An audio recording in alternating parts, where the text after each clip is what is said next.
साथियों, मैं रेशम सिंह बंदराल। अज मैं दसगा तुसें कि अस धान की पनीरी जिहड़ी है अगर बाहर घट्ट निकला दी हो तो उसदे कन्नै केह् तरीका करने तो कि'यां बाहर निकलदी है।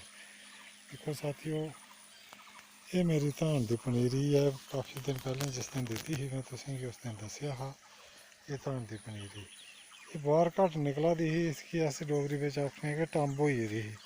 मगर ये अज्ज असें पानी लाया इसगी ते पानी लाने दे बाद ये जेह्ड़ी पूरी घाली जिसलै उप्परा दा एह्दा जेह्ड़ा उप्परला मूंह था जमीन दा सुक्के दा हा ते एह् इसगी जिसलै पूरा गिल्ला होई जाह्ग एह् प्लाट तां ओह्दे कोला बाद बिच फ्ही एह् धान दी पनीरी जेह्ड़ी इकदम बाहर निकली औनी ऐ। साथियों, साढ़े धान जेह्ड़े न ओह् चंद दिनें बाद लग्गने ते पनीरी गै त्यार निं होग ते धान कि'यां लग्गने न साढ़े। इस वास्ते साथियों, मैं तुसें दस्सा करना अपनी जमीन दा कन्नै कन्नै दा पार्ट जेह्ड़ा ऐ कि किस तरीके कन्नै अस इसगी चलाने आं। एह् जमीन साढ़ी जेह्ड़ी ऐ धान आस्तै जमीन ते असें बाहियै ते त्यार करियै रक्खे दे खेतर जिन्ने बी हैन उप्पर तक सारे मेरे खेतर ने।